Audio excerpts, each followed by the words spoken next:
wrote that last night. Welcome, morning folk on your way into work, on your way into the day. Welcome to the Mark Inspire Show, day 1,828 in a row. And we're here. Start the day on a positive note. Yes, I got some real estate news for you. That's going to be the morning thing, just in case you've been with me for a very long time. And you're like, well, but wait, this is a variety show. Yeah, it is a variety. You're starting with real estate, getting some comedy, get some positivity, lift you up into the day. And then when we get together later in the day, it's like a hype you up moment. Last night we wrote that ridiculous song, I Want to Touch the Stars Before I Come Back Down. That's a pretty cool song. If you have a chance, go check it out on my YouTube channel. It is Mark Inspires. So, how's everybody doing out there? Hope you're excited for the real estate breakdown for the day. We do this every morning. I pick a couple of news stories. We're going to go through them. A little comedy, while we're in the mix. Because we can't just talk about serious topics. 1,000. We got to have some lighthearted, comedic, news vibe to it. You know what I'm talking about. This is a call-in show. So if you do have a topic you'd like to discuss, or you have a question about something I'm saying, you can call in. The phone number is 203-903-CALL. Yeah, I had to search for a little while to get that one. It was either something Mark, something talk, or something call. I found call. Took me a little while, but anyway, we have it. So if you do want to call, I am live on Clapper, so I'll probably have to disrupt whatever's happening there, but that's fine because we're here to connect. 1,828 days in a row of connecting. So if you do find this feed, do me a favor and share it. Let people know there's a place to come, a safe space for you guys. There's a channel on YouTube that's been live every day since December 31st, 2018, and it's a place to connect. It's a place to let it all out, say how you're feeling. If you got any stresses going on in your life, you discuss it in the chat. There are people to lift you up. And then, yes, my content does nothing but lift you up. It's the most positive show on planet Earth. If you're having issues in your life with anxiety, with stress, if you're dealing with alcohol or drug dependency and you're trying to get away from it, this is the show for you. All we do is deal in high vibe energy. This is the place where you could forget about all your problems and you could lift yourself up in the moment and be with some other people who can make you feel the same. So join us here on the Mark Inspire Show. Let's get into the stories of the day. I do have Matt Zabrowski here. You guys know all about Zabrosk, right? He is the man. Zabrowski will hit you with a woohoo in just about 13 seconds. Whoa, there's something to live for, yeah. There's something to die for, yeah. Guys, it's Wednesday, we're doing it. Oh, 2024, we're coming at you. Hump day, forget about it. We're in the process here. Zabrowski. I'm going to throw it to Zabrosk, get a real woohoo. Zabrosk. If I didn't throw it to Zabrosk, he'd probably be like, you got to give him the positivity first if you want to get it back. This is reciprocal positivity in 2024. What I give, you give. What you give, I give. It should be that way anyway. Most people want to get, but then they don't want to give. This is probably one of the issues we have in society at the moment. Not enough giving, more taking. We've become a self-society, selfish and less about the community. That's why I create this show every single day, this safe space, because there is at least one place on planet Earth that, first of all, is live every single day of the year. And you could come here and say what you want. You could come here and you don't have to feel like you're being hidden from the world. You don't have to feel like your voice doesn't matter, because here it does. In fact, how many times do I write songs based on what's said in the chat? Almost every single night. How many times do I create a comedy because someone in the chat says, hey, can you do a Coming to America scene? Can you do Grimm, the movie Grimm? Yeah, we made our own movie Grimm. I haven't released it yet, but I've done so many insane things here just to help these people in the chat get away from the world they live in. And my hope would be, if you come across this platform at some point and you're like, man, I'm really needing something right now, ask. You found the one soul on planet Earth that keeps giving. Every single day I show up and I give. I don't take anything back. I don't make any money for this. I'm a real estate agent. That's why I'm here to talk about real estate. I have to remind the people who do know about my show how I make a living, because the social media platforms have made it impossible for me to make anything for what I do. When you say things that are true, they sideline you. So for 5 years, I showed up every single day and no one ever knew about my show. And now we're here in year 6 and I got to shake things up. I can't do the same thing over and over and keep delivering truth and all this crazy, crazy in the moment reality because they won't let you find it. So now instead, I'm just trying to do what I do best, which is lift you up and provide that space. Write some songs. I invented the only drum in the world for guitar players. How hard is it to find people to see that guy? That's insane. I show up every day and play an invention that I patented and no one fucking knows about it. Anyway, so we are now doing what I do. I sell real estate. Yes, I invented the only drum in the world for guitar players, but that's a side thing. That's not how I make a living. I make a living selling and working with buyers who are buying homes. So my focus has to stay on that in 2024, although I'd love the BeatSeat to explode. It's the most amazing drum in the world. There's a cajon that sells millions of cajons every year. It's shit. Sorry, it's terrible. One panel. You got one panel and one snare. It has 2 tones. I got a drum with 5 playable panels, 2 snares, unlimited tones, and you could sit completely upright while you play it. There's no other drum on earth that does that. That's why I got the patent for it. But you can't know about something if they never let you see the guy who invented it. So I should be in China. It's crazy. I should be in China. China's TikTok, all the social media platforms, they gravitate people towards innovation. They look for inventors and they say, look, we want all of our people watching innovators. We want them seeing entrepreneurs. We don't want them seeing all the negativity in the world. But social media in the United States is about negativity only. They won't share positivity. They don't want to lift people up. They want to keep you distracted and disoriented. So I have WhatsApp. I do have WhatsApp, Salmon. It's through Facebook, I believe, but I don't use WhatsApp as much as I should. Only my foreign clients, if I have Chinese buyers or sellers, they all deal with WhatsApp. Anybody basically who's out of the United States likes to use WhatsApp. So I do have that. So if you guys want to reach out to me, I think you just have to look me up. I'm not sure how WhatsApp works. But we do have a Google Voice number now, so you can call the show live and you can ask any questions. You can throw a topic out there. You can ask me to write a song, whatever. But more importantly, it's just an opportunity for us to talk more. Usually you're hearing me talk, but if there is something you want to get off your chest and you want to hear how I feel about it, something that I've always been really, really kind of grounded to is sharing in the moment what's really needed to be heard. And sometimes people will say something and then these words come out. They're very powerful words. And I give the creator all of the credit for the words because I don't have a script here. I'm only responding to everything in real time. Love life or Laura the Beautiful Pires. There you go. Hold on, guys. I have to put this on. Give me a minute.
Sorry about that.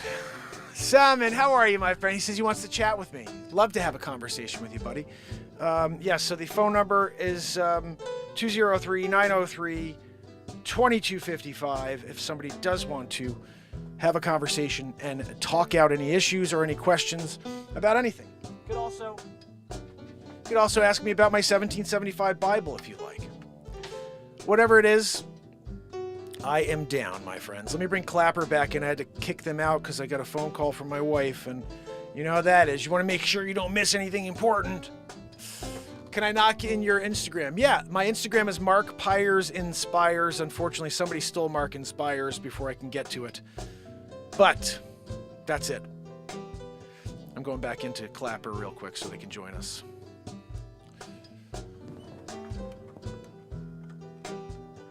Come on. Oh, gosh almighty. Is that working? Yeah, there we go. All right. Bringing everybody back in. So, guys, I wrote this early on in the show, like 200 days into the show. Listen to that. Woo! All right, so let me get into the news stories of the day for you. I want to make sure we're all on the same page, fam and friends. First story. There we go. You see how we're working with it? Yeah. So, here we go. Which story did I pull up? How's inflation affecting home prices? This is a big question. Let's see what we have here. I'm going to pull up this news story. We're going to read it together, and you guys can see what is going on in the real world. Here we go. Here's how inflation is affecting home prices. What buyers and sellers need to know right now. Inflation is a red-hot topic right now, and for good reason. In October 2023, the annual inflation rate rose to an alarming 6.2%. That's the highest it's hit since November 1990, over 30 years ago, and a steep uptick from a manageable 2% that we've enjoyed for the past 5 years. This is freaking 3 years old, guys. Look at the date on this stupid article. December 2nd, 2021? What are we talking about? You can't get me an inflation? Inflation.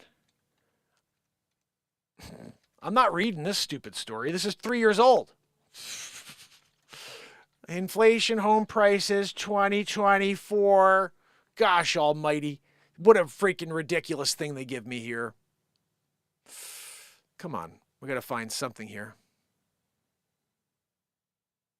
All right, we're going to try this. Let's try this. There are 4 shakeups that are coming for the U.S. housing market in 2024. Let's see what that is, because obviously this idea of reading this story. Guys, do you see this date? December 2nd, 2021. What are we talking about over here? You can't give me a 2021 story. Let's see if we can get this one to play. Hello. Ah, there we go. All right, there we go. So, there are 4 shakeups coming for the U.S. housing market in 2024. I can't get anybody in Clapper now. Like, what the freaking heck? It's literally, I went on and nobody showed up. I had a bunch of people on and I had to quit because I thought there was a phone call that needed to be had. Let's see. I'm just going to pop this on quickly so we can make sure we get everybody back in, hopefully. All right, so let's see what these 4 shakeups are. Of course, this is all real time, guys. I don't know. And let's see, is this recent? A couple weeks ago. That'll work. The housing market could be headed for better days as there are major shakeups taking place next year, according to Redfin's chief economist, gosh almighty, Daryl Fairweather. Those changes could finally make changes. We're going to try this whole thing again. Those changes could finally make conditions better for homeowners who have been slammed for the past year by affordability challenges, the top housing economist said on a note Tuesday. High mortgage rates have deterred buyers and sellers from entering the housing market, but markets have dialed back expectations for interest rates. We're starting to see a shift towards buyer's market, and pandemic-driven inflation takes its last gasps. Mortgage rates came down, and more people list their homes for sale.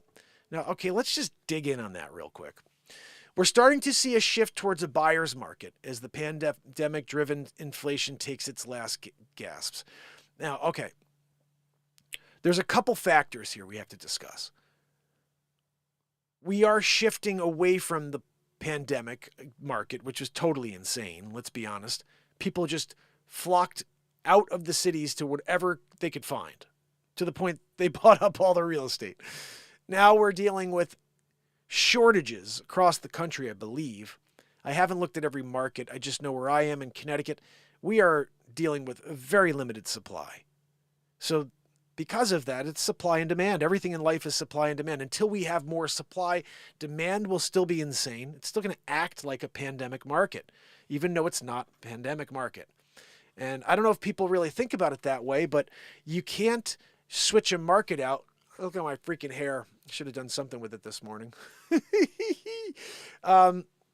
You can't do anything in a market until there's enough inventory to shift the mentality, I guess you would say. And right now the mentality is I can get more than asking price. And when you don't have any other competition, you're not wrong, really. It's just you have to wait a little longer. During the pandemic, you'd sell a house before it hit the market. I had clients having me call other agents, say, when you have something, let me know. I got a buyer in the 1.5 range, and they're looking for something. We're cash. Everybody's cash.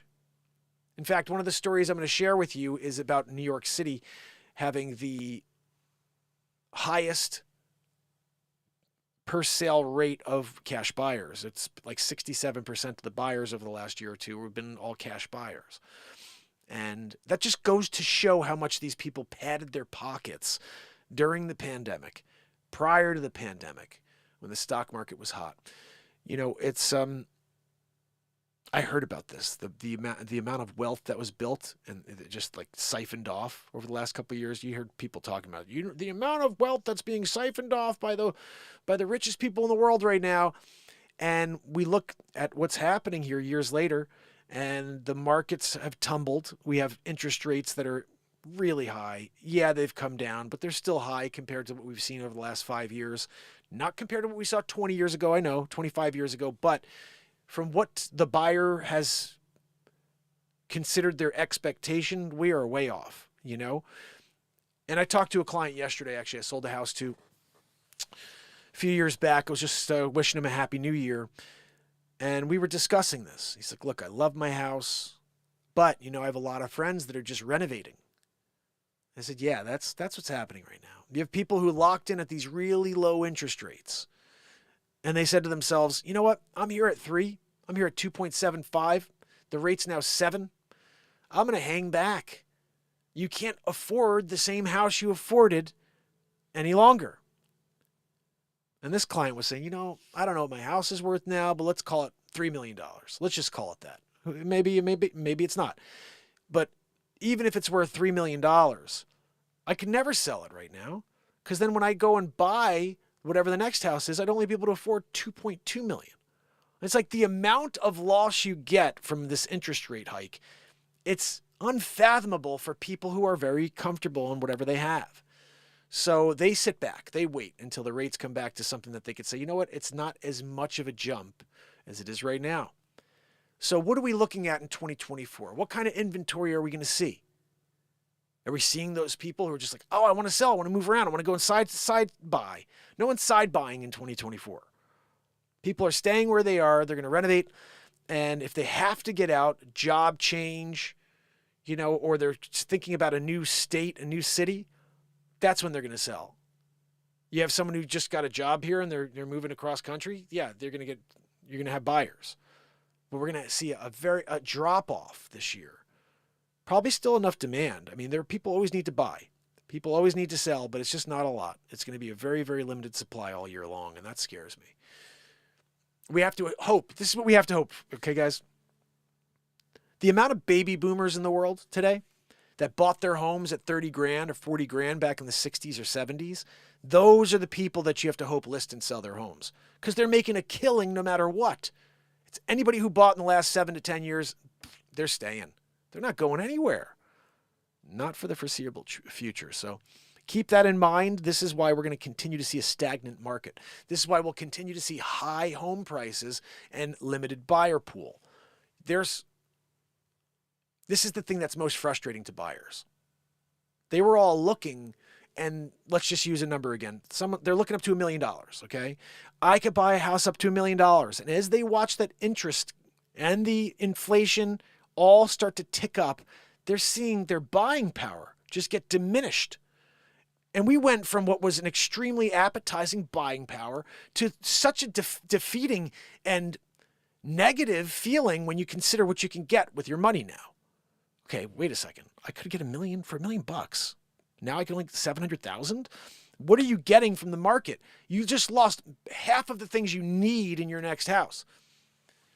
Let me give you guys a little side tip. This is something, if you are ever going to buy or sell real estate, you should sit down with your significant other and you lay out a list of 5. What I mean by that is the top 5 things that you need to do to sell, what are important to you. This is more of a buyer lesson, really. You sit down with your spouse, your husband, your wife, your partner, whatever, and you lay out your top 5 absolutes you need in the next house and the top 5 things that are, there's no way we're buying a house that has these things. And then from there, you're able to compare your list and you wipe away like 60% of the marketplace. It's such a frustrating thing. This is the thing I try to explain to people. You can't force people to buy anything. People buy what they want to buy, but it's easier when you're dealing with one person. When you're dealing with a couple, you have 2 different wants, 2 different interests, 2 different negatives that you have to somehow navigate. So it's important for you to coach your clients. Sit down over coffee, over a glass of wine, write down your top 5 absolutes in the next house, and your top 5s, there's no way I'm having this in my next house. And then from there, you're able to really determine, where are you going? Oh, I wanted a ½ acre. My husband wants 4 acres. Okay, well, what's the compromise there? Maybe we get a 2-acre home. Maybe we get a 1-acre home. You know, I need 3,000 square feet. My wife only wants 1,000 square feet. But you're sitting down, you're understanding where you guys are, where you're coming at this decision, because it's a team effort. This is why I always say you want to hire the right real estate agent, because it's a team effort.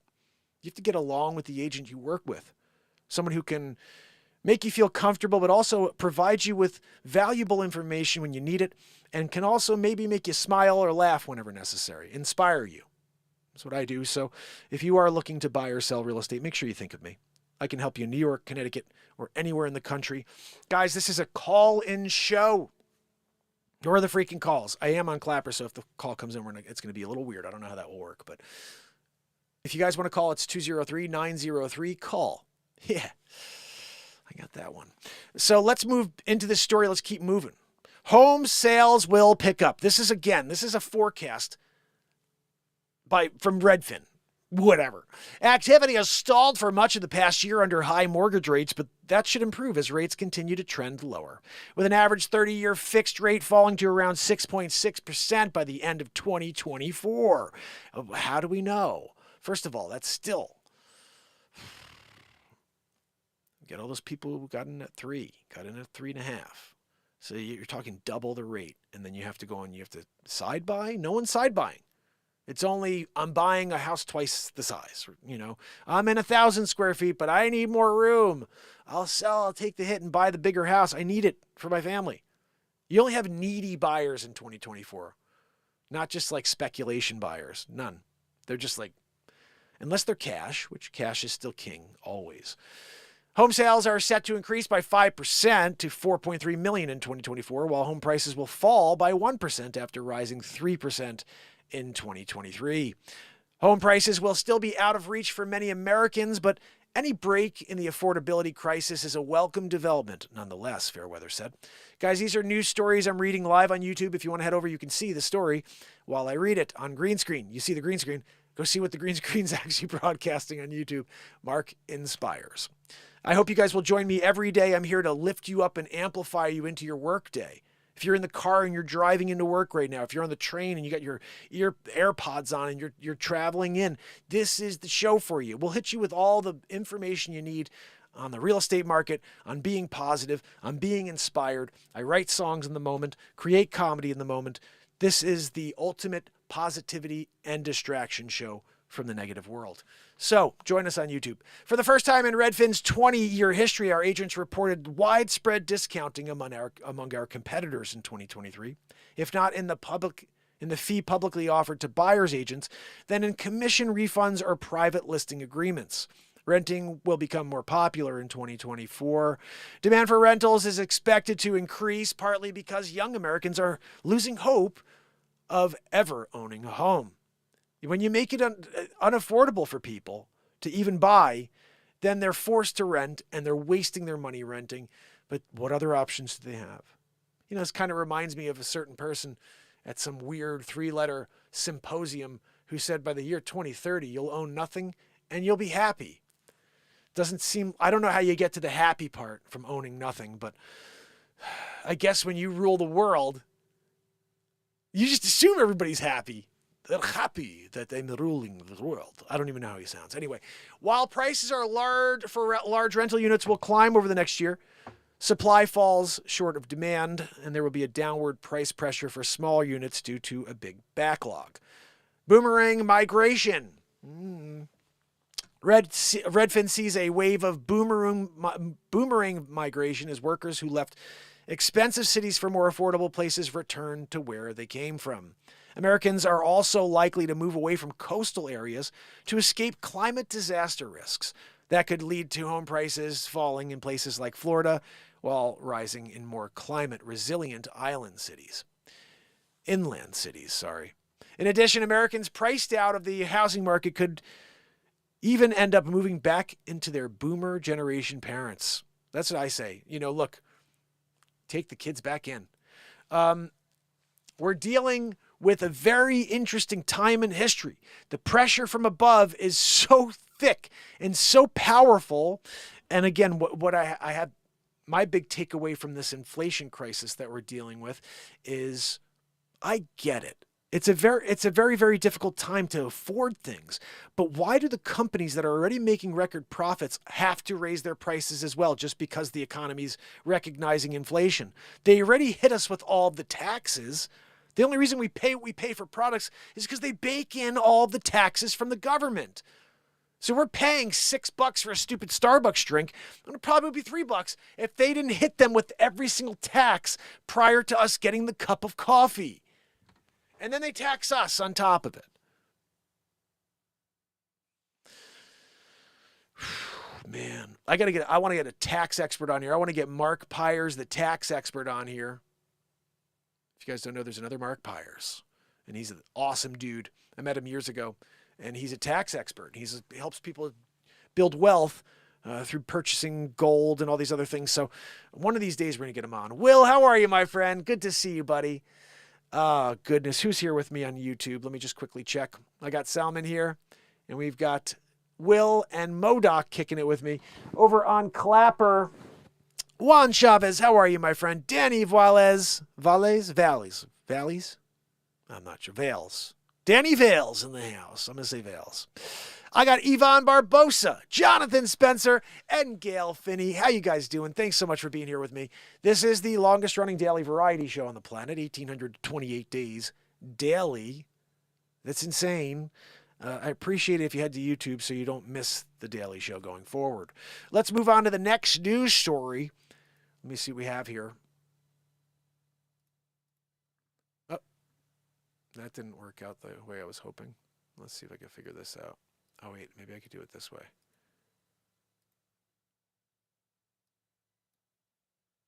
There we go. That works. So, this one is interesting as well. Yesterday, I laid out for you the 10 states you want to move from in 2024. Yeah, Salman. Thank you. I appreciate it. It's what's going on here with my camera? What happened there? That is quite frustrating when you've been live for 1,828 days in a row and they don't share your feed on YouTube ever, you know. But I digress. Here we go. Oh, goodness. Next story of the day. This was just interesting because... Well, where the heck is it now? Let me pull it up from the show. Yesterday we did states you want to move from. Today we're going to do states you want to buy in the next year, that you can potentially make some money in the next 10 years. All right, here we go.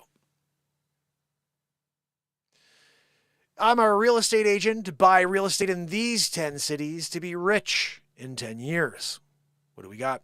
If you're looking to buy an investment property that will pay off in a relatively short term, choosing which city to buy is the key. There are some cities where home values are poised to skyrocket over the next decade, so buying property now will pay off big time when you're ready to sell. Go Banking Rates spoke with Jeff Tricoli, Spicoli's cousin, broker associate with Keller Williams Tricoli team. Spicoli, right? Mitchell G. David, real estate agent and founder of the Beach Life Premier Team. Fant Samak, is that a name? Joanne, is that a name?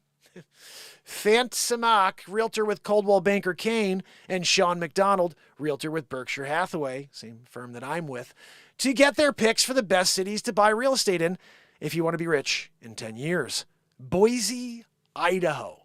I know you're like, they just have potatoes. Let's find out what Boise's got in hand. Tricoli of the Tricoli team believes buying in Boise now will pay off in a decade. With a home appreciation of 218% and yearly growth of 12% on average over the next 10 years, Boise shows the potential to be one of the best places to buy property. You know, I'd move to Idaho. Get out of here. You know what I mean? I'm in Connecticut. This is where people come to die. And then they take all of your money when you die. And they give it back to the illegal immigration and whatever the hell else they give everything away from to. You know, like, where's our money? This is the thing that baffled me most about our world. So if you have a great year, they steal all your money. If you have a bad year, they don't give it back to you. Like, here you go. You had a bad year. Go out so you're good. No, they took all my money. And now I'm like back to square one. Like, what the... How do you think about that? My best years in real estate, how much money the government took out of my pocket. And I'm like, you did shit. You did absolutely nothing for my money. And like, I've seen so many different people go and fight the IRS and say, you can't come after my labor. It's unconstitutional. And there's people who say there's nothing in the tax law that says we have to pay our taxes. It's voluntary. However, they'll throw you in jail if you don't. It's not much of a voluntary system, if you ask me. But you didn't do shit for it. And I earned my tail off. I worked my butt off. And then you come and take 30 or whatever the hell percent it is away to give to Ukraine?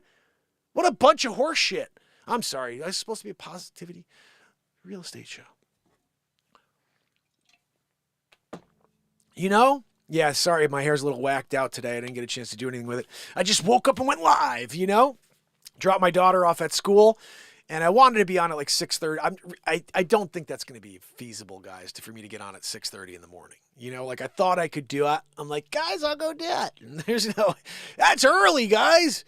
So I'm thinking if I can, 8-ish, 8:30 would be great. Get on for an hour, do a couple of news stories, bring you into the day with some positivity, and inspire you to something great before you go out there. This show was live for 5 years in a row every day, but at night. I'm amplifying right before they go to sleep.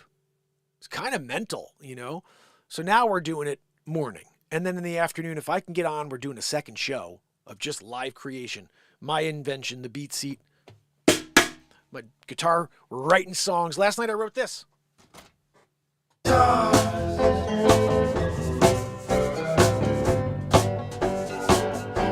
I come back down. Listen to this. This is fire. Written live in the moment last night. I wanna touch the stars. Oh, yeah. I wanna touch the stars. Before I come back down. Guys, you hear that beat, I wanna touch the stars. the only drum in the world for guitar players. That sounds like a drum kit. Tell me that doesn't sound like a drum kit.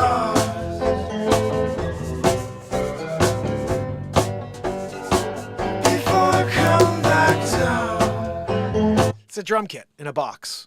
One box. Nothing else but a box. You sit on it. You kick it while you play your guitar. It sounds like a drum kit. BeatSeat.rocks, guys. Order yours. I build them. Hand build them. Each one. So you can check out the different models at BeatSeat.rocks. I get back to the story now. Tricoli, Spicoli. All right. Factors that make this a great choice for investment in Boise, of course, we're talking about, guys. It includes the potential home value growth of 2% or more in the next 2 years. Look, can I just say something here? They're basing all the 218% yearly growth. Yeah, Plan Demaroo. You had the Plan Demaroo. Of course you went up 218%.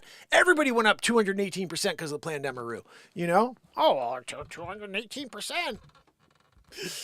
Last year. This year, negative 4,267%. They didn't get into that part yet. Here we go. The 5 cities become popular baby boomers. That's for tomorrow's show. Fort Wayne, Indiana. You guys didn't know I was going to Fort Wayne with it. That's what the next city on the list. These are cities, states you want to move to 2024 if you want to make bucks in the next 10. Yeah, the hair's a little whacked out today, guys. What are we going to do about it? You know, I don't even have a hat to throw on. So here we go. Fort Wayne, Indiana is another top choice for property buyers planning to sell in 10 years, Tricoli said. With a median listing price of $199,947, that's 102% less than the national median. That's pretty solid. You're looking at about, I'm not a mathematician, but that's 399,894. Just nailed it. I did it live in my head. I don't need a calculator, guys. 199,947 times 2. Do the math. 399,894. Anyway, here we go. Fort Wayne's population grew by 0.67% last year, indicating the potential for demand. Home appreciation stands at 15% with a solid home price index of 437.04. I don't even know what that means, but despite the current market climate, the median property tax remains reasonable at $1,153. I do have to say, being in the Northeast specifically, the taxes here are so nuts, guys. Like the amount of money they take, again, government, but then the state, it's like, what the hell am I doing in Connecticut? You know, I'm putting this out to all of my Connecticut people, all my New York people. Get the hell out. Give me a call. We'll list your house. Right now, you could still get bucks. You know, you can get out and go buy in Fort Wayne, Indiana, Boise, Idaho in it. You know, you get out there and you're in Idaho. You start walking around, you're like, Idaho? And like, I'll do it. You know, how much? No, not like that. I'm saying I'm in Idaho. Oh, I thought you were saying that Idaho. You know, and there are people out there looking for hoes. I'm just saying, you know, you got to be aware of the guy walking the street. He's looking around. He's trying to find a hoe, you know. And then you hear someone walking into Idaho and like, oh, yeah, how much? No good. No good. Here we go, guys. Next one, Las Vegas, Nevada. Las Vegas? It's a bit of a, cesspool there. But apparently there's money to be made. If you're planning to sell property in the next 10 years, Las Vegas should be high on your list of considerations, Tricoli said. The city's history of booms and recovery, along with its thriving real estate market, make it an attractive investment destination. Las Vegas offers a strong job market, high rental demand, affordable housing options, a growing population, significant infrastructure investment, and a flourishing tourism industry and favorable tax benefits. Those sound like pretty good things to me. The median home price is 6.3% year over year, which is a promising trend, Tricoli said. It's also a good place to buy if you plan to gamble all the time and lose all your money. This guy's he's on the take. You know he's on the take with the Las Vegas casinos, right? Vegas's diverse economy, driven by sectors like health, technology, and entertainment, contribute to its stability and growth. As our top tourist destination, it provides a reliable source of rental income. Okay, we're moving on. Seattle, Washington, guys. Who out there's in Seattle, Washington right now? Who's out there doing it in Seattle? They're talking about you. David of Beach Life Premier Team picked Seattle as the best place to buy now. The metro area can be a convincing choice for real estate investors looking to sell in 10 years. With a booming tech landscape anchored by companies like Amazon and Microsoft, the city has experienced substantial population growth and economic prosperity. Housing prices have doubled in the past 5 years, growing twice as fast as the national average since 2016. The median listing price is currently $794,100. That's pretty high, guys. Seattle's expensive. Let's see what else. Seattle offers a reliable, profitable investment opportunity due to its strong real estate market and thriving tech industry. Invest in Seattle for long-term success in the ever-growing tech hub. Next on the list of cities you may want to consider buying in if you want to make money over the next 10 years. Denver, Colorado. David also recommends buying in Denver if you plan to sell in 10. This metro area has witnessed a substantial surge in population over recent years, primarily driven by the expanding job markets and its captivating natural landscape, making it an appealing destination for holiday weekends. As of January 2023, the median listing price in Denver stood at $565,000, indicating a year-over-year upward trend of 6.6%. Furthermore, the median listing price per square foot was reported at $355. That's actually... You can't get it that cheap in Connecticut, just saying. Apart from its strong economy and thriving job market, Denver continues to attract real estate agents, real estate buyers, due to its advantageous location and close proximity to major cities. So, yeah, that sounds like... I've never been to Colorado, guys, but I hear it's beautiful. And if you can make some money and be in a place that also makes you feel great, I'd probably, out of all the choices so far, I'd go with Denver, Colorado. Let's see what the last one on the list is. Raleigh-Durham, North Carolina. Let's see what Carolina got on. You know what I'm saying? A growing job market makes Raleigh-Durham a smart place for real estate investors, David said. Known as the Research Triangle, this area is home to prestigious universities and research institutions. Raleigh-Durham offers a diverse economy, affordable housing, and a desirable climate, making it a potential long-term investment opportunity. The listing price in Durham as a median is $405,000 as of January 2023, trending up 1.5% year over year. There's also a hub for high-paying jobs in healthcare, technology, and pharmaceuticals. Duke University, IBM, and GlaxoSmithKline are also located in Raleigh-Durham. The city has a low unemployment rate and high median house income, creating a stable base of renters and home buyers. One more on the list, guys. I guess, this is top 10. Top 10. Austin, Texas. I've been to Austin. I played South by Southwest 15 years ago. Haven't been back. Would like to go play South by Southwest again, guys. Inventor of the only drum in the world for guitar players. 209 songs on iTunes and Spotify. If you know anybody down there at South by Southwest that wants to gig me in. I'll bring the BeatSeat. I'll bring all my pedals. We're writing songs live in the moment in Austin. Oh, what song are you playing off what album? None! We're writing them live! I'm writing you a song right now in the moment. What's your name? Cassandra? Cassandra came to the show tonight. Right? We're doing it, you know? When people came to Austin to hear the Cassandra single, you know, talked about it for generations. Remember that time we went to Austin and we saw Mark in Pires and he was there writing that song about Cassandra? Right? You guys remember it. You saw that episode too. Austin, Texas. Austin is a young city, David said. Millennials will be the largest buying force with the... Wow. Millennials will be the largest buying force in Austin in 2023. We're not in 2023. We're in 2024. Clearly, that was just an error here. Moreover, Texas has no state income tax. That I like, right? We're just talking about the cutting our throat. Oh, we'll tax you here. We'll double tax on that one. And then taxing all of our food and taxing all of our goods. Oh, toilet paper's up 7,247%. Really? They didn't make a profit last year? No, they made more money. So wait a minute. Can I ask you a question? So let's just take random company number one. Random company number one made $4 billion before the pandemic. They made $9 billion during the pandemic. Like, that's okay? Oh, awesome. Dick Plume's in the house. He says that he flips homes dude, that's awesome. I'd actually love to chat with you. If you ever want to call into the show, I'm doing this on mornings now. I'm trying to talk to more people, real estate investors, anybody who can give some advice to anybody who's watching. I would like to talk to more people who flip homes. My father is a builder. He flips homes, and I'm a real estate agent. I help them in order to market these homes and then to create content for those homes, in the video side of things. But I did renovate and build homes with my father before I got into real estate in 2007.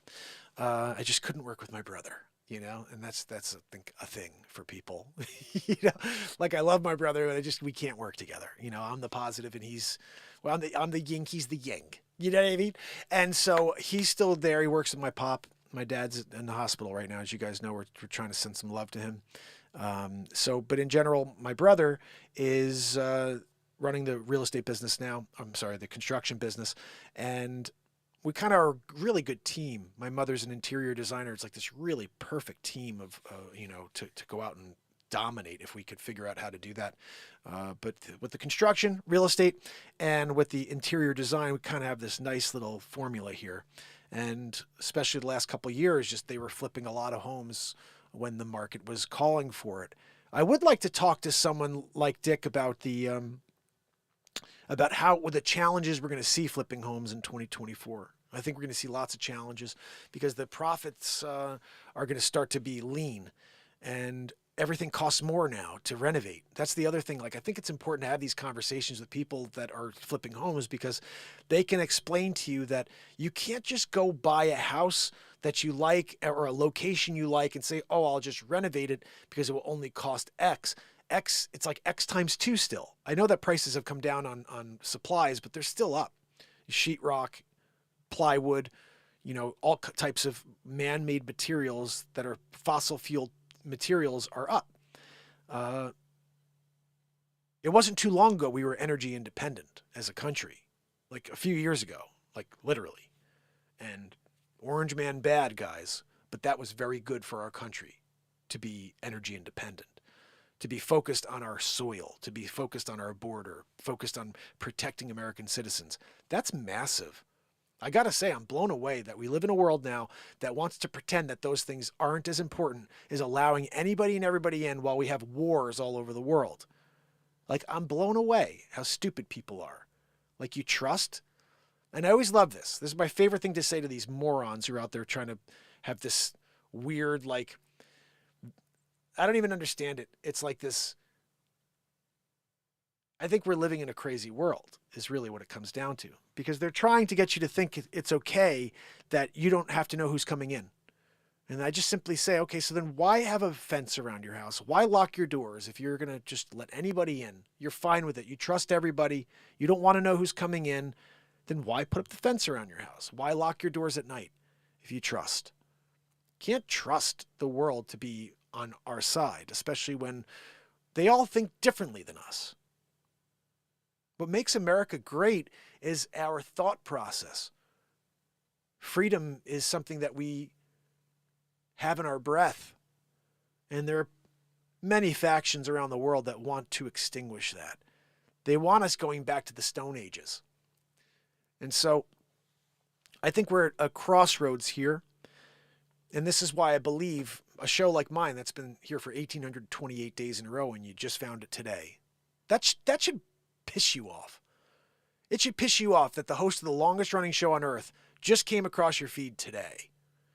You'd be like, what? Wait, you've been here every day since December 31st, 2018, long form, sometimes multiple shows a day, sometimes on for 4 or 6 hours at a time, and I never saw it once? Why? Why wouldn't they let me see Mark? What is Mark saying that's so controversial? When you speak from the heart in 2024, you become the enemy of the state. And that's why I'm trying to step back and do less of this and just talk to you guys about the markets, talk to you about being positive, because there is so much that we can go down that rabbit hole on and be negative about. And I don't want to be negative for you guys. I want to be the pure light show where when you come here, you're like, man, I felt good. I got something I got some information. I got lifted up a level, got a piece of music out of it. And I'm coming back tomorrow because I don't know what's going to happen. But I'll tell you, that's the focus. The focus is Shed the negativity of this world, and let's get to the moment together. I always talk about how that's the only thing that exists is the moment. Everything else in this world is intended to distract us from this very moment here. And I often think that's why they've never let anybody find me, is because my show is about the moment. It's where we can recenter and forget about everything else they're trying to lie to us about. And sometimes when you're in the middle of a song that's never been heard in the history of time, I didn't even hear it. I just created it.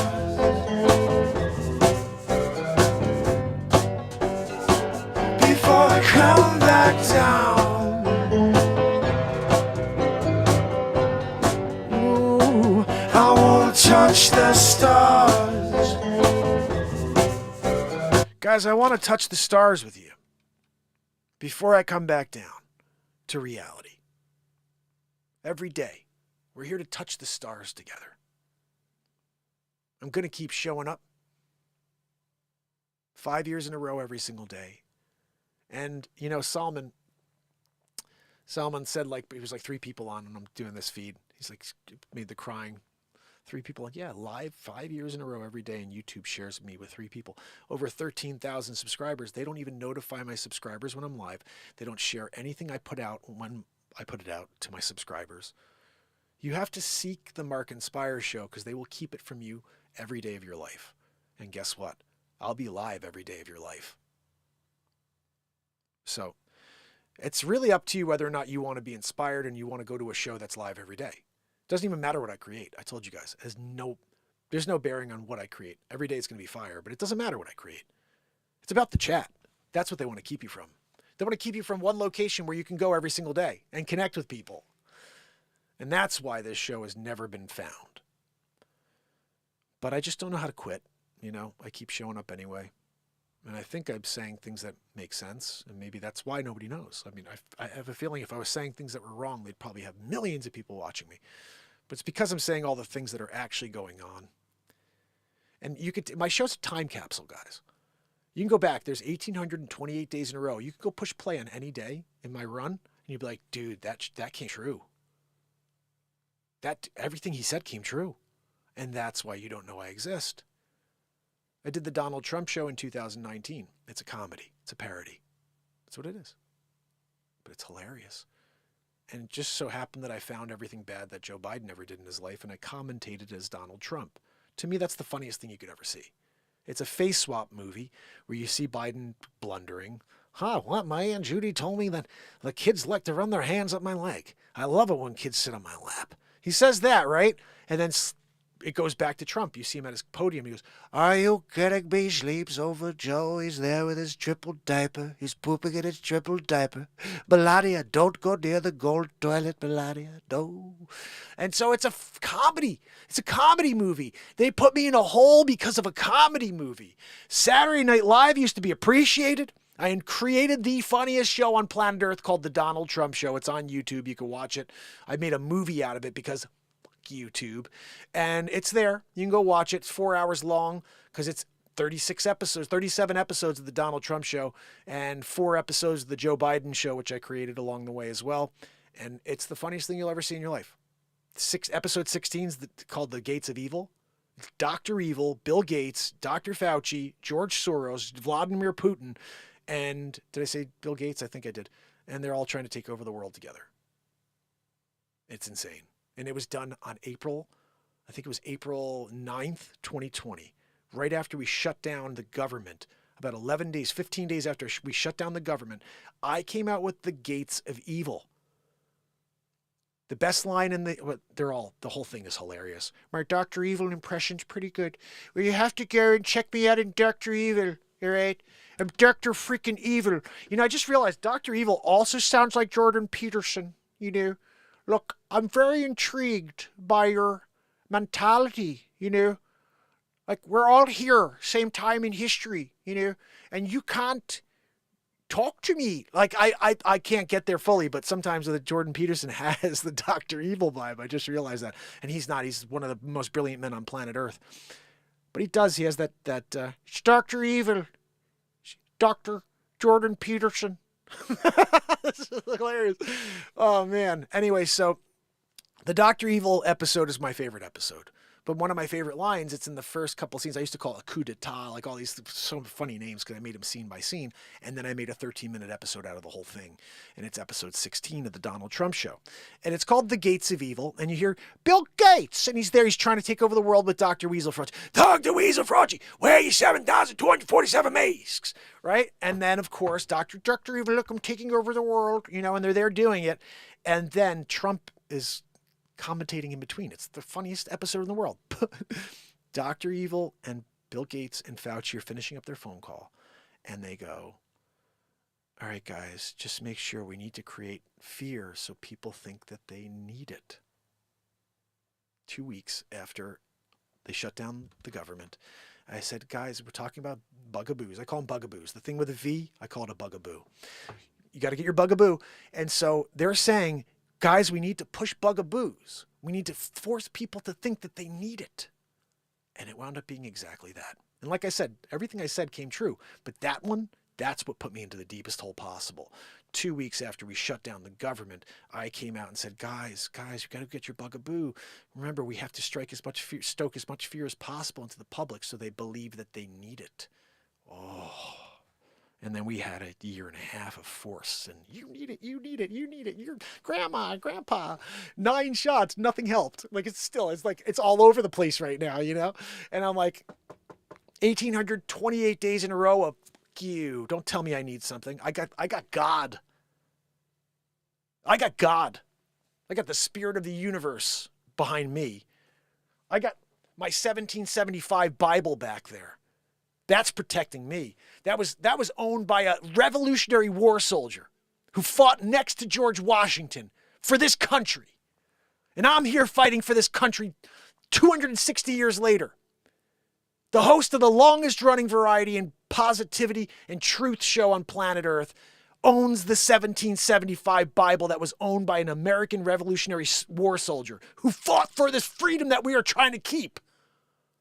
You don't think that's a coincidence? You don't think it's a coincidence that there's one soul who's here every day of existence and he's got that behind him since I started the show? I put a little piece out earlier. I think it's hilarious. I'm seeing my content all over on TikTok, on YouTube. It's hilarious. The guy who owns the 1775 Bible created the piece of content about the 1775 Bible. They don't share that, but they'll share people sharing the content I created on the 1775 Bible. I'm like, holy shit. I just tuned into TikTok yesterday. I see my piece of content with like 50,000 likes. I'm like, wait a second. I'm the creator of the content. TikTok shows it 200 people, 300 people, but someone else posts me doing me 40,000 likes. I'm like, this is the proof of my suppression. When people see me, they're like, oh, like, but they'll never fucking share me when it's me doing me. It's only when someone else shares me. It's mental. I'm in the twilight zone. 1775 Bible. There's power in that. There's security in that. The power of God. Don't come up to me a couple hundred days into the show live every day and say, you need a bugaboo. You gotta protect grandma. Go yourself. You go protect your grandma. You know? My grandma was already gone. This last 5 years is about survival. Survival. Can you somehow shut yourself off from the unending machine of lies? And remember, guys, if they can get you to doubt the truth, that is the goal. They want you to say, I'm not sure if the sky is blue. I'm not sure if the sun is bright or if it's dark. Like, they want you to really question the truth. And man, we're going off the rails here. The value of everything has been doubled so we can bring down inflation. Yeah, exactly. DM got that. That's the whole point of that. So, guys, obviously, these are controversial things to say. because anything truthful is controversial in 2024.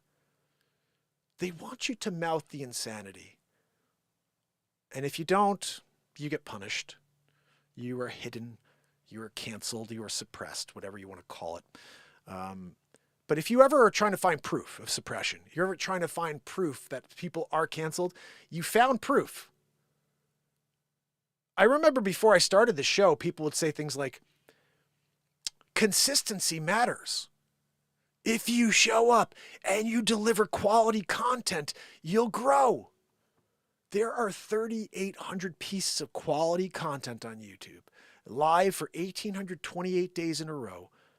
209 original songs created live in the moment right here on this show on a drum that I invented and patented. I'm an inventor. I'm an entrepreneur. I'm an innovator for music history.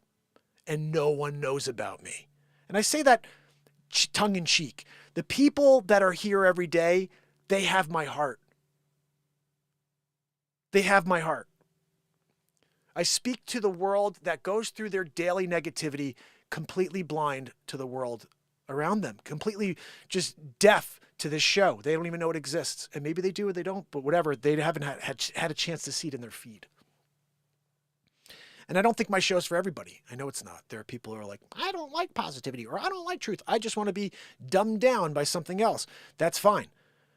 But there are people out there that can gravitate towards truth and positivity. That's who I'm looking for. I'm looking for people who want to hang out in a chat every day. Just be in the chat. I remember somewhere along the line, I met a guy who was selling a house. He goes, wait, you're live every day? I go, yeah, since December 31st, 2018. I think it was about a year and a half in, 2 years into the show. And he goes, wait, that's really cool. He said, because I listen to this one show. I love this show, but they're only live Monday through Friday. He's like, I'm traveling a lot on Saturdays and Sundays, and they only have replays, and I hate that. I hate that they don't have a show on Saturday or Sunday. It's like, that's interesting. And I was like, and I don't know what happened. I should try to reach out to this guy, but this is the one show that's live every day of the year. Christmas, Easter, New Year's, my birthday, my kids' birthdays, my wife's birthday, I'm live. I do at least an hour. So if you're interested in joining something that's real, something that's taking place on a daily basis, live in the moment, no script, wherever we go is where we go. And that's all I can say is you're going to get from me is the truth. You're going to get a lot of passion and a lot of fire. So Austin, Texas, that was our last one. Our Charlotte, North Carolina, Phoenix, Arizona, and Nashua, New Hampshire. Those are our 10 cities you want to try to consider buying if you're looking to make some cashish in the next 10 years. So I think as far as it goes, those are some decent news stories for the day. One more thing. Housing market update. Declining mortgage rates lure sellers off the sidelines, paving the way for a 2024 buyer. I think that's a good, this is actually a pretty good article. Let me see if I can pull this up for you guys. Just so we could talk about it. Because I think that this makes a lot of sense. The rates were really sidelining everybody. And I could prove that to you because, did that come through? No. I could prove that to you because what happened last year is telling. We had this situation where, the best way I could explain this is we had the craziest market in history, pandemic market, right? And then we took this 6 month or not even, it was about 4 months where the rates went crazy high. All right. So they went, let's call it 3.5 to 4.5 or something like that. Okay. But that was a huge jump for people. And when it got to June, I wish I could pull up this graphic and I did a whole story on this back then. When it got to June, let's call it 4.13%. Okay. August comes around. The rates went crazy through the end of spring, through summer, to the point where it's the first time we saw rates increase in about 7 years. They were going down over and over because of the pandemic. So the first time they jump into the summer, and people freak out.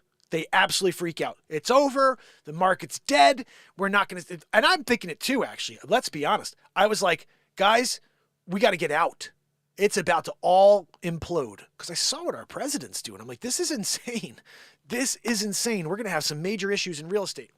So I was completely wrong. It's still coming, but I was wrong on the timing. So October of last year, I was like, it's done, because I saw through the summer real estate died. However, the rate dropped, okay, in August. And when you look at it, the rate was exactly the same height as it was at that 4.13, like 6 months earlier, when we were at our highest in sales. So even though rates had bumped up, people were still nuts buying homes way over asking price at 4.13%. You fast forward 6 months ahead, 4.13%, and people are snoozing. They're all sitting on the sidelines because they still hadn't heard rates had come down. They're still thinking, wow, rates are up, but you're paying the same amount as you did on April. Same exact price in April as you are now in August on rate. So it is consumer confidence. It's the agents, it's the talking news heads sharing what's really going on in the world, because people lost out on opportunity for a few weeks there. Sellers, everybody lost out on opportunity for a few weeks. And my takeaway is this. If you're a real estate agent, do a better job of sharing where the rates are for your clients. If you're a mortgage broker, create more content for your clients so they know where the rates are. We don't know. I'm a real estate agent and I don't even know what the rates are. Sometimes I'm like, what are they, 6? Are they 6.25? Because I don't get a feed on a daily about the rates. I get feeds on new listings. I get feeds on expired listings. I get feeds on updated prices, lowering prices in the marketplace. I'm not looking at mortgage rates. That's for my clients. I don't go into the weeds.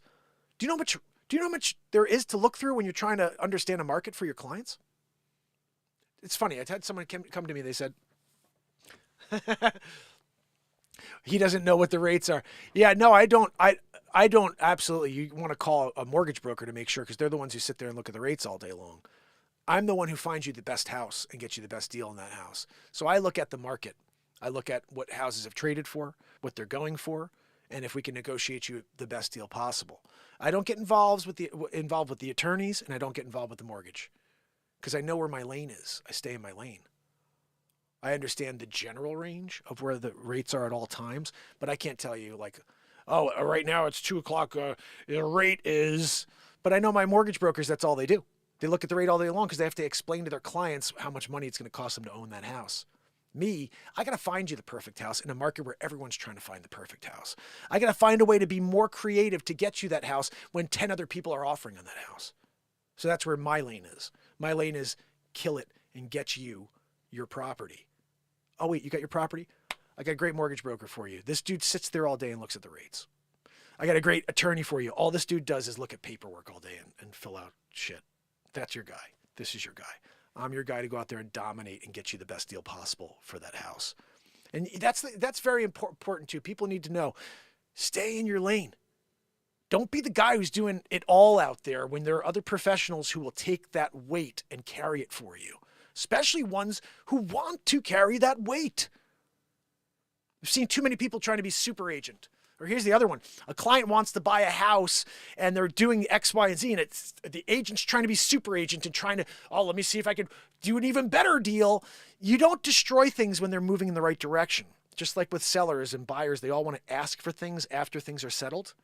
This is a very, very dangerous slope to be standing on top of, is when you got a deal lined up, everybody's on the same page, and then someone comes with a new request.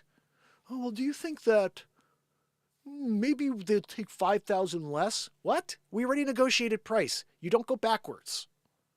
That's why you take your time and you think about things before you determine where you're going to go. You don't make rash decisions, and you also do not pull back unless you're not going to buy that house. You'll destroy a deal if you start changing terms in the middle of a sale. People are very, very like antennas up on that type of stuff. Oh, this guy's going to be a pain in the neck. He's already changing the terms. We're 3 days into the deal and he wants to change all the terms. I tell you, this is one of the biggest struggles in real estate when you're talking about transactions is the mental struggle from getting a deal accepted to the closing. You have so many people freaking out. The seller's like, wait, we're still waiting for inspections. We're waiting for mortgage contingency. And what happens if that falls through? And do they really love the house? And I love the house because I've been there for 45. There's so much mental wrestling going on with these people when they're trying to sell these properties. And so you have to be very careful when you're dealing with your clients, and you have to make sure you're providing them with valuable information. So, like I said, stay in your lane, figure out what you do best, and then be the best at that. To me, what do I do best? I could think of a lot of things, but in general, when I'm there and I'm with my clients, or I'm trying to sell for my clients, it's get into the moment with whoever I'm in front of and share the truth of what the matter is. I sell a lot of real estate myself. And then I sell a lot of other people's clients on real estate because they're sending them to open houses or whatever. Just give me a few minutes with them. I'm not forcing them to do anything, and I'm not convincing them to do anything. I'm just sharing what I love about what I'm selling. And people buy from people. You have to always remember that. I've seen so many slimy salesmen. There's a few people I could think of that, agents that I've worked with over the last 15 years. And I'm like, I don't want to work with that guy. But if he's got a client, I'll do a deal. I just got to keep my distance and make sure that there's nothing weird going on there, But you have to, in general, you have to realize you're working with some shady characters every once in a while. You're not dealing with like the captains of industry, There are some people that go from finance to real estate. I see a lot of it, actually, to be honest. But in general, you have people who get their real estate license because they see it on TV or whatever. Like, oh, it's easy. I'll go sell a house every once in a while. The average of homes sold in my area is very low because most people just carry a license and they don't even sell. So there's a small group of agents that go out there and they really do well because they focus on their business and they go out there and they build their business. And that's basically what my concept here is for this year, is to rebuild my business from scratch because I've sold all my properties last year. And now I got to get new listings to put on the market. The only way to do that is to remind people, this is what I do every day. I sell real estate every day. So when you have a house to sell, why don't we broadcast it live on the Mark Inspire show? I'll go there and I'll film an entire show from your house. And that's how we bring people in to this piece of real estate. That becomes potentially viral content. I've got 7 different platforms. I'll share. You never know what's going to take off, if anything will ever take off. But you never know. Point is, you have an agent willing to try things instead of saying, I'll give you whatever the company offers. Every agent just offers what the company offers, regurgitating what the company offers. And everybody runs their business differently. To me, I'm always trying to see if I can add value. However I can, I'm going to add value. So I appreciate you guys sticking here with me for the show. Another action-packed show on the Mark Inspires program.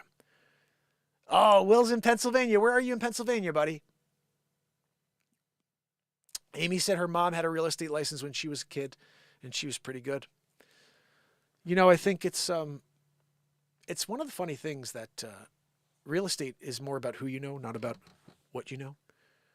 Because I see people who are decent or maybe not even very good with people, and they do very well in real estate. And it's because they have a lot of friends. A lot of friends.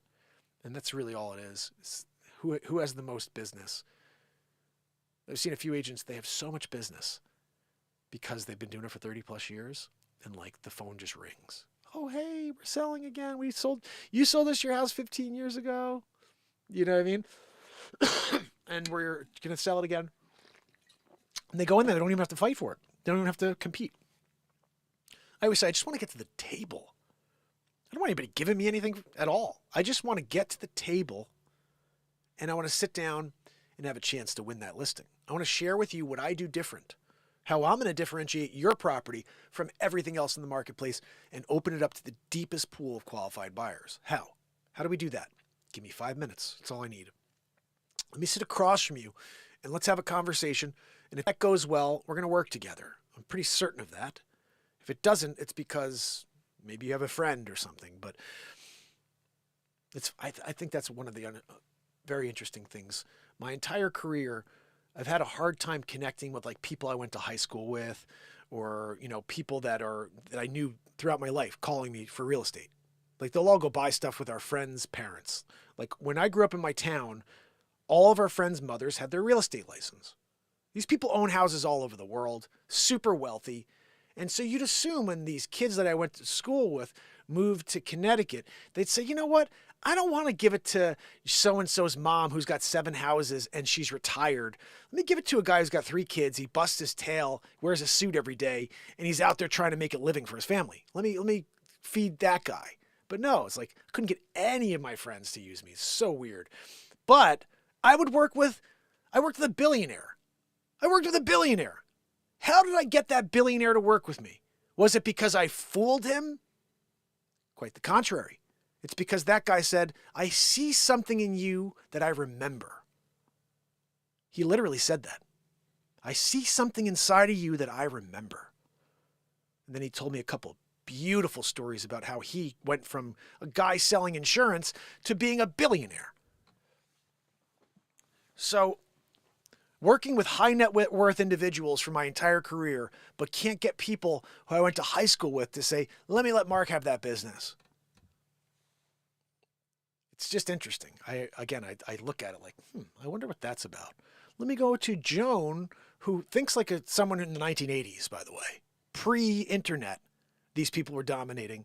And now after, she's got her house in Nantucket. She's got 4 houses. She said, let's give her more business. That lady who doesn't give a shit anymore.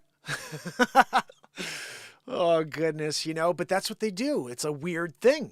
And I remember I would post like crazy in 2013, when I got my license right at the beginning, I first started on Facebook. I would post like, guys, I'm a realtor. Let me know if you need moving back to the area.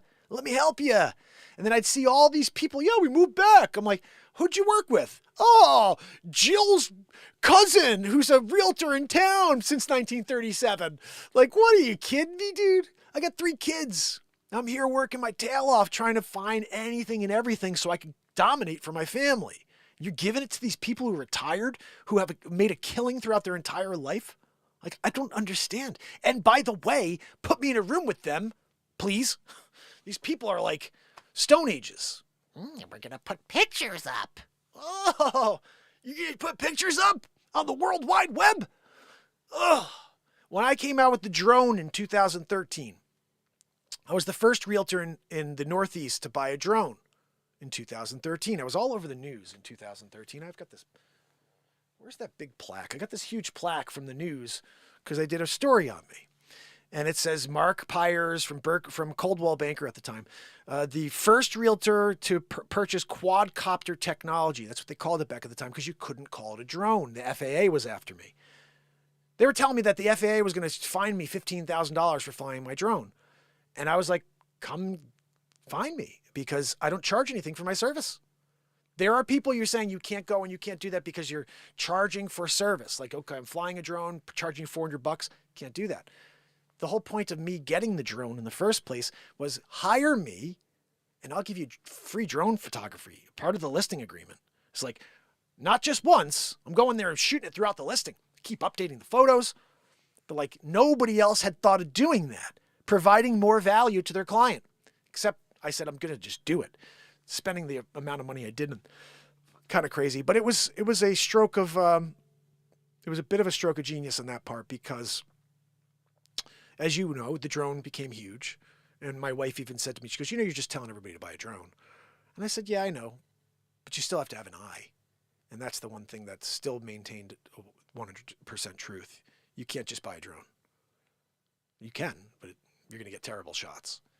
Because people don't know how to shoot them. They don't know what they're shooting. They have no idea how it works. They take pictures of roofs. You see a picture of a roof, it's some agent who bought a drone because he saw my work. He's like, oh, well, I could do that too. And there's one kid in my office, he's like, I'm going to buy a drone. You're not going to be the only one with a drone. I said, go ahead, dude. Go buy a drone.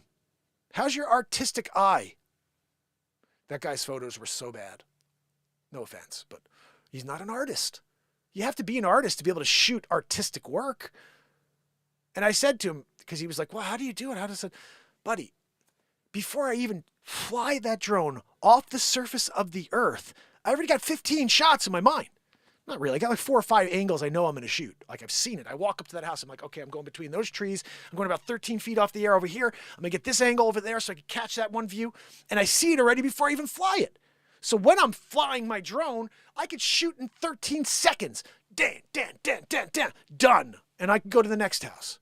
Everybody else, they're flying around for an hour. What is that? I'm trying to get one picture that looks good, and at that point, just hire a dude because you need to sell your property. You're not just selling a photo. You need to get those people to the second photo. That's why I did the drone in the first place. I did the drone in the first place because we saw data on Zillow that said people spend 1.4 seconds or something like this on the first photo. That's how long you get to capture the attention of a buyer, 1.4 seconds. And then I'm doing the math. I'm like, 1.4 seconds is the first photo. So if you didn't capture them on the first photo, you're done. So that's when I thought of the drone. I said, I'm going to buy this because if I can capture the expansiveness of the property in one photo and get them to say, well, geez, that looks interesting. Now I got them to 2 seconds. Now I'm in there in this whole new realm of possibility. So it was something that I saw that potential is getting people to spend more time on my listings so I could sell my properties for my clients. And then in turn, everybody bought a drone, as my wife said, because there are a lot of people with eyes that are able to provide great footage. So it would have happened anyway. I'm not like saying that, because I came up with it, everybody bought a drone. I just happened to be the first one to do it, because I saw the potential of it before anybody else. But that goes back to why you hire me instead of anybody else in Connecticut. I think that way. The box doesn't exist. It's an open field for you to work in. And when it came down to it, how do I provide a better service experience for my clients? You buy a drone. You go there and you shoot live video. You go there and you broadcast live from the house. And you host the longest running daily variety show on earth. That's how you do it. So my hope this year is to get a ton of listings, start doing lots of really cool daily live videos from my listings, Q&A, because we do have the ability to call me live. We could do all that stuff. I could bring my laptop and we can broadcast live from these listings. So if you are someone out there and you're like, you know what? That would be a pretty cool way for me to sell my house. I'd love content created about my house. Never thought about that before. I know they come and shoot photos of my house and they do drone photo of my house, but wait, someone will shoot a lifestyle video, like a hanging out and talking shit, walking around the house that's comedic as well? That's interesting. And what do you want? You want something that everyone else is doing, or you want something interesting? That's a no-brainer. You're not looking for something that just melds into the mix. You want something to pop up to the surface, pop off the page. That's the Mark Inspires experience. In real estate, this show, everything. This moment is powerful, guys. If you connect to it, you can make magic happen. At least I think so. Oh, goodness. Andrea said she's there. Hey, Andrea, how are you? She's near San Francisco. Police drones are common sight at night. Really? Jeez. I'll tell you what. It's turned into a very interesting world where you could have anything flying above your head at any time. And we didn't get into it, but it could be aliens. I mean, right now we're dealing with lots of disclosure. And my plan, guys, like I said, I want to start interviewing a lot more people on this show. So if you have anybody who wants to get on the show or you think would be a good interview, send me their info. I'll reach out to them and see if we can set it up. 2 shows a day, live in the morning, and then the afternoon. I hope to be live around 6 or somewhere around 6 o'clock to do a best of show and maybe write a song like we did last night. This is a piece of my music here as well. Every single day we write songs, so join us. The BeatSeat, the only drum in the world for guitar players, guys. BeatSeat.rocks. And remember, if you need to buy or sell real estate anywhere in the United States of America, I can help you, and it costs you $0 to get my assistance. $0. All I do is contact the local manager of the office at Berkshire Hathaway, and then I interview a few agents and find you somebody awesome. If you like them and use them, that person pays me a small referral fee, and that's awesome. But it costs you $0 more than if you hired Claude at the local real estate agent, as the local real estate agent. So let me know if you have any assistance needed, and I will make those phone calls and try to get you one more person to consider. And you may not like them. You just hire whoever you're going to hire anyway. The cost is exactly the same. I don't mind doing that legwork. If I can somehow get a small referral, it's huge. Huge. That's actually what I'm trying to do more of in 2024 is build out my referral business. So clients who are in Albuquerque, clients who are out there in Colorado or anywhere else in the world will say, you know what, when I need to buy or need to sell, I'll call Mark. Let me see if you can help me out. Because it costs you nothing anyway. And also you can do a little bit more relaxing. Let a phone ring instead of you having to make the phone call.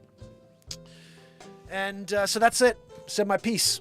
Appreciate you guys. Hope you go into your day and make something magical happen today. Remember, it's your attitude that changes everything else around you. It's the smile you possess that could change everything else around you. You could affect real change in this world. All it takes is you believing that you want to see a better world and smile at people more. That's desperately needed. So, Will, my friend, Andrea, Amy WC. Let me see who else may be kicking it with us over here on YouTube. Let me go onto the feed. And we're here at Clapper. My fam on Clapper. For sales with me. Dici. I got Eli Price. Mark Benavides. Good to see you. Is that Portuguese? Beatrice Cruz. And Dan Mulligan. Is there anybody else? And Cool JB. Good to see you guys. You guys rock. I really appreciate you being here with me. Oh, look at that. Brown Power Ranger was here with us earlier too. She's awesome. One of my favorite people on Clapper. She always supports me. I can't tell you how much it means when I see the same names respond to my content. I do drop content all the time, every day. And when I see Andrea leave a message or S Coop or over here at like Brown Power Rangers always responding and leaving me notes. And it means a lot because, especially when you're kind of in an echo chamber, no matter what you put out, they don't share. Like when people do see it and they say something, it means a lot to me because I don't have any sort of like rebound or any of this. I throw things against the wall and then I don't hear anything back. So it's like, okay, I threw that on that wall, that on that wall, and then I never heard anything back. I'm just still going, you know? So all these crazy things, the Ladies Man, Jurassic Mark, Stuck on Mars, Back to the Future Mark, Bat Mark versus Super Mark. I've created 9 feature films on my YouTube channel. 9 feature films. They're crazy. Improv comedy feature films. Hour and 30 minutes. Almost all of them are an hour and 30 minute full feature film movies that I created live on this show on green screen. No script, and I create a movie. They could be the worst movies in the world. It doesn't even matter. Created 9 movies in the moment. Over 1,000 songs have been created on this channel on YouTube. And we still can't get people to see that type of creativity on a drum that never existed until I existed. I invented and patented it. Can't get people to see that. I'm moving to China. Over there, we'll give a couple million people to watch the innovator of music. Music will be changed forever because of this drum right here. And mark my words, it may not happen in my lifetime. I may not even get credit for it. But in 50 years, everybody on planet Earth has a BeatSeat. Every musician in the world is playing a BeatSeat or has one at home. They travel with their BeatSeat. Every solo musician in the world has a BeatSeat. Every sensory therapy music therapist in the world has a BeatSeat. And I invented it. Patented it. And nobody gets to fucking see it. Craziness. I'm done, right? What are we talking about? What are we talking about? Friggin' BeatSeat. But I will be back later because you can't keep a good man down. You know, you could try, YouTube. You could try. And you've been doing a good job of it, but I still keep showing up. So I guess go pound sand, YouTube, right? I still haven't released the song. It's called YouTube Blows. Probably one of the funniest songs I ever created. There's a rap in it about Mr. Beast as well, that he could take a crap and billions of people see it, you know? But I could write a song that never existed in history of time and 4 people see it. Oh, but it's better that Mr. Beast put out a video about pooping in a diaper. Oh, 7 billion views, guys, in the first 13 seconds. The focus of what content they want to share with people is very interesting, but it's not what it should be. It's based on distraction and negativity and division. And some of these people got through before they went to this perspective, but the perspective is that it's like, at all costs, get these people to divide. And if there is a guy out there, or guys or women out there who are trying to bridge that gap and provide a safe space for people to connect on a daily basis, fuck them. Destroy them. Throw them in a hole. Cancel them. Burn them alive if you have to. Mark Pires cannot be found. Mark Inspires cannot be found or heard. It's too dangerous. It's too dangerous for our agenda. When people are making moves like they are, Where 2 weeks ago, TikTok, I got right in the middle of my feed. They ripped me down for talking about the J6 thing. And all I stated was facts. I stated facts, and they ripped me down, and they said misinformation. And I said it. Oh my goodness, this is it. They intend to replace truth by silencing those who speak it.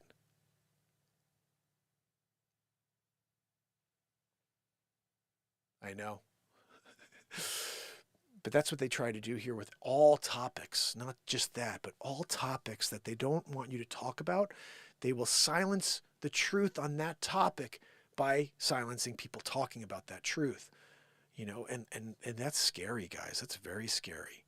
We run into a very dangerous time in history when there's one group of people controlling the messaging and only one message can be heard. So join the fight, guys. Join the fight. Because together, we can change a lot.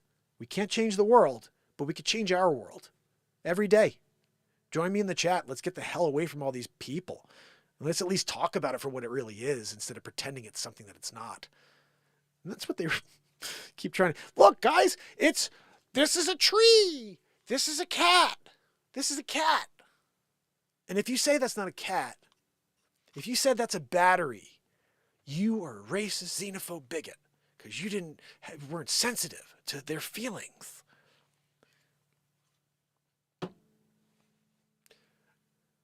I only have one phobia.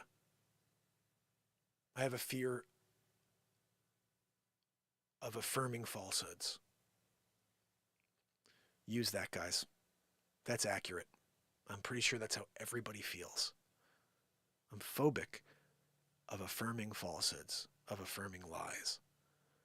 I gotta tell you, I saw this thing, it blew my mind. And again, I'm not trying to get myself in trouble or anything, but I saw this video of a guy who was live, and someone walked by and said something like, "Okay, sir," something like that. And he goes, "I'm not a sir." And he looked, and he's dressed as a woman. Makeup, lipstick.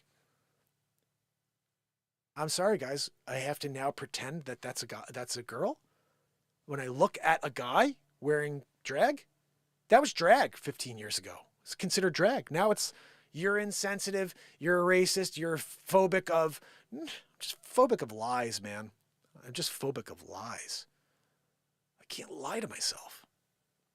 Sorry. I know you want me to. I know you want society to lie to themselves so then you could usher in this new world order where it's like nothing's true anymore and we now have all these falsehoods that have become truths. But that's not life. Thousands and millions of years, the truth always was one path. And I've said this multiple times now, but when people deviate from the path of truth, those who are smart and willing to understand the truth, bring them back to the truth. No, buddy, what? You're a tiger? No. Come back to the real world, okay? You could feel like a feline, I guess. You're feeling frisky. You want to feel frisky? You could do friskiness, you know? But, meow, meow, meow, meow. No, I'm sorry. You're not doing a meow, meow, meow, meow, you know? And I don't know why that's such a controversial thing to say. Why is that controversial? It should be more controversial that you want to change truth. That should be a lot more controversial than someone saying, whoa, wait a minute. You're a tiger? This is a battery. Racist, xenophobe, bigot. Nope. Phobic of lies. Tell me that's not dead on, right? Tell me that's not dead on. That you have a fear of affirming things that are absolutely not true. And then you have to pretend they're true now and then go into a world where you're like, yep, this is not a battery anymore, guys. This is a tiger. You hear it? I have to make the noise, but still, you know what I mean? It's still a tiger. Bausch and Lomb came out and they said, tiger.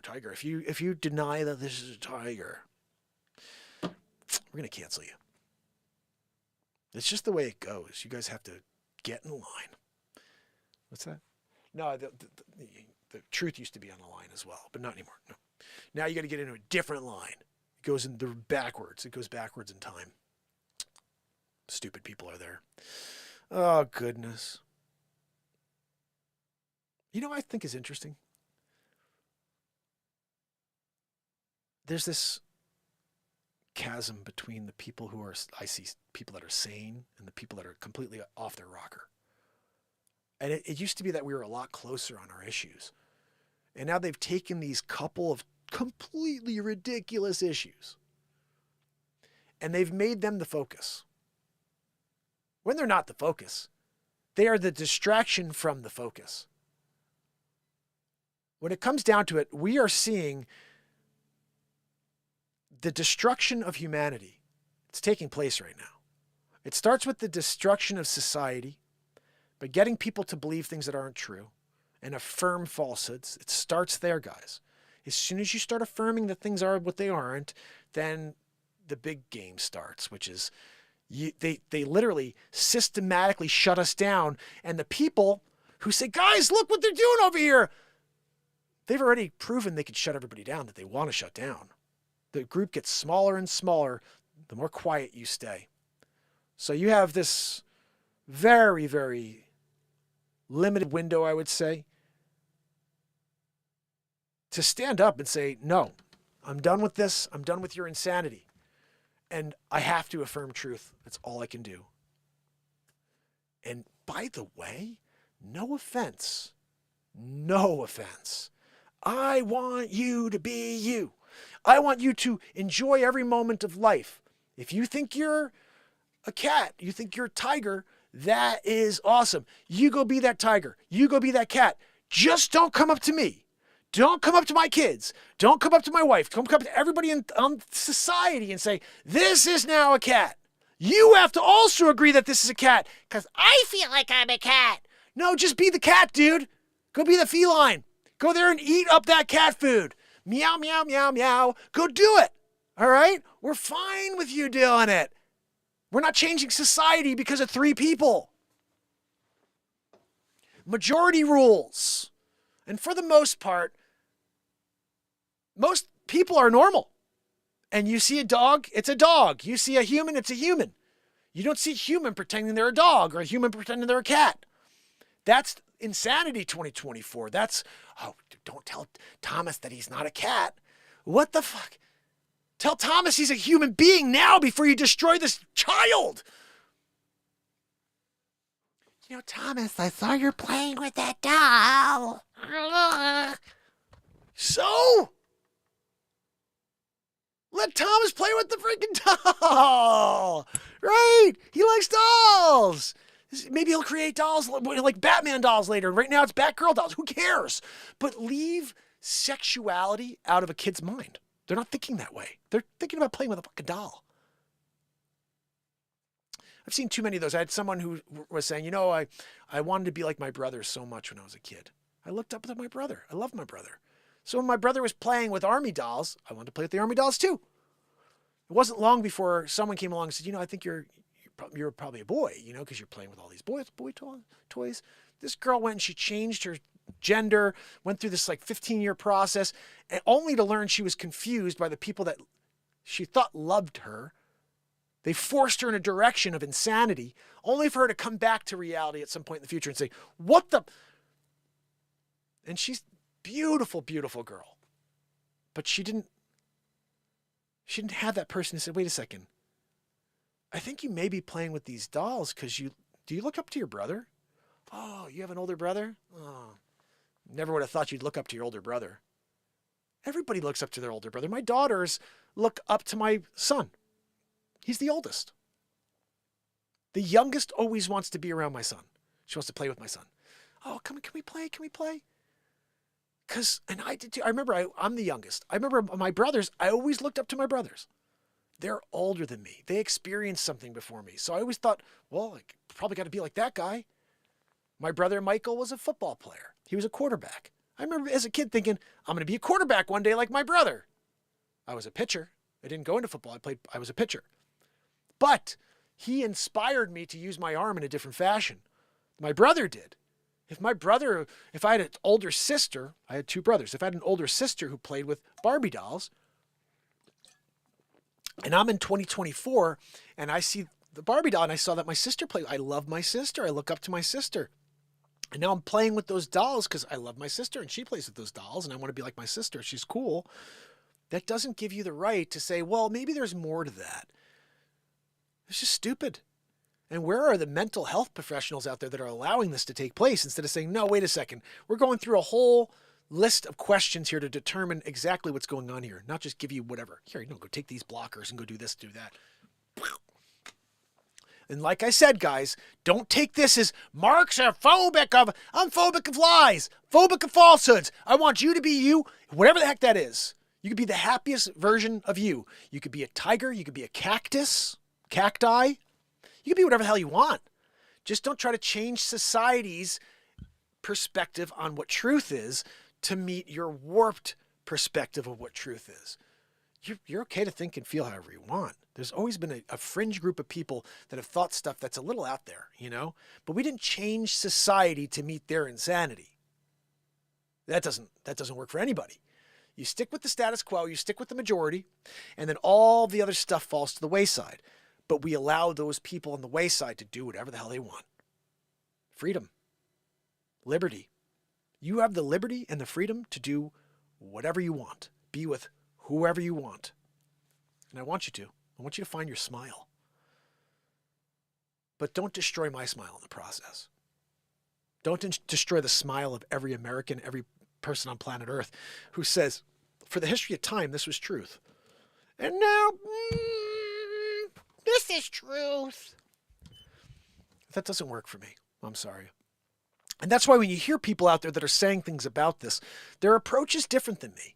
They go after the, let's call it the group of trans or whatever you want. They go after these people in a negative way and they're ripping on them and saying you're mentally challenged. There's assistance needed. You need to speak to somebody because it's not what you think it is. There may be a few people that are like, absolutely 1000%, I'm this, I wasn't born, whatever. That's fine. You could still do that. You could still be that. No one's questioning that at all. You have the ability to be whatever you want in life. Just don't take up that sword and armor and say, now you have to do it. Because that doesn't work for people who are living a normal life.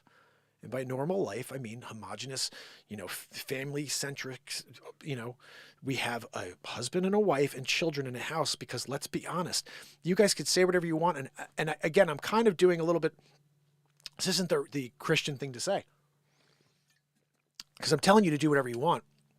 I'm telling you to be happy and be you, but I'm also allowing you to end your bloodline. And I have a problem with that too. So I do want to say this. I want you to explore. You are confused. Everybody is until they're a certain age in life. Nobody knows who they are until they know who they are. But you cannot get another chance, first of all. If you make changes to your body or to yourself because of some public interest, going backwards is very difficult. But more importantly, you are the last. You are the last of your bloodline. Now, you may have family members out there who are out there procreating. You may not. You have to always assume you're the last of your bloodline. You are the last in your line.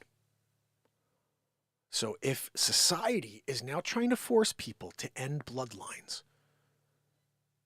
and you're sitting there saying, yay, end your bloodline. You could be whatever you want.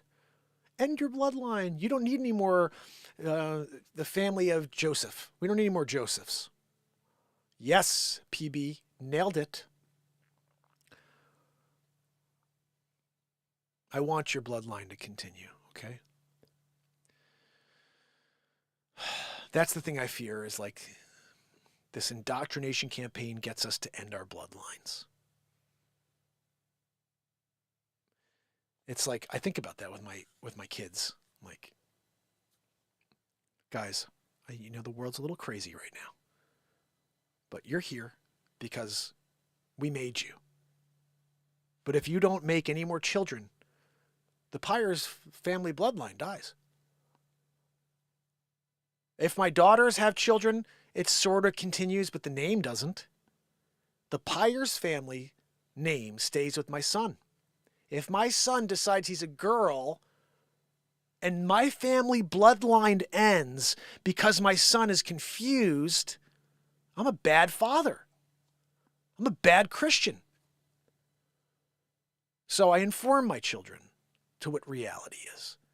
And I have to say, I'm thankful that they live in, we're in the Northeast where it's as insane as the West. People are nuts. You could be whatever. My kid sees it. My kid sees it for what it is. And I'm thankful that he's not warped by society. Because there are some people that are starved for attention to the point where they'll pretend there's something they're not. Yeah, I know. Andrea, tell me about it. Like, a show should have ended 40 minutes ago. But of course, when I start talking and I start expressing myself in the real truth, which is also why we are where we are after 5 years. I know, Amy, thank you. Amy says he's letting it all out. Important to do. It's so true. But that's also why we are where we are. It's because I keep letting it out on a daily basis, even though I'm like, real estate, just real estate. You know, a good thing about it is we got the real estate out of the way. Based on what I see on my ratios there, like nobody watches the full show. So we're good. You know what I mean? By the time we get to the end when I did all this, everybody was tuned out anyway. They watch for 20 minutes, 25 minutes. They're not watching an hour and 30 in. You know what I mean? So I could say whatever the frig I want right now. It doesn't matter. No one's watching this part far into the show. It would be cool if people watched the whole shows because I think they're really awesome, but people just don't have the attention span anymore for an hour plus, you know, and I should take that note and just say, okay, we'll do 30 minutes a day, you know, and just try to make it super powerful, a song, piece of news, and a chat and get out because people aren't staying for the whole show. And maybe that's why my numbers are always suffering. You do 4-hour shows. No, you know? So now we're going to keep it simple, sort of. And I'll try my best to not go into these tangents. I do have to sometimes express how I feel or else it does affect me in a negative way the rest of the day. So part of the reason why I show up every day is to fully express self so I can get through the rest of this insanity that we're living through. So fam and friends, I will hopefully see you later. Hopefully, I will see you later for part 2. Let's see who's here with me on YouTube. I got Amy WC, Andrea O'Neill, Maudeve, so good to see you, my friend. Modoc Roughstock, my brother. PB, love seeing you, PB. Wharton Thistle, amazing. Over here on Clapper, we're dealing with it. I had Brown Power Ranger kicking it with me. Alex, Noda, Katie Homer, and Cool JB kicked it with me to the end. You rock, Cool JB. I appreciate you guys. Hopefully, if you can, head over to the YouTube channel and subscribe. Especially since you saw this, you really want to see what the YouTube channel looks like. This is like all green screen, and all we do is broadcast crazy stuff on that green screen. Movies, you know, even when I'm on the BeatSeat, I got like this cool ocean scene where the water's coming in. So until Love later. life on Lara the Beautiful. Okay. Until later, fam, I will see you. Please share, leave a comment, and see you tomorrow. Oh, later. You got to go away, yeah. Have a great day, fam. Thanks for watching. Hope to be around 6-ish. We'll see. Stay tuned.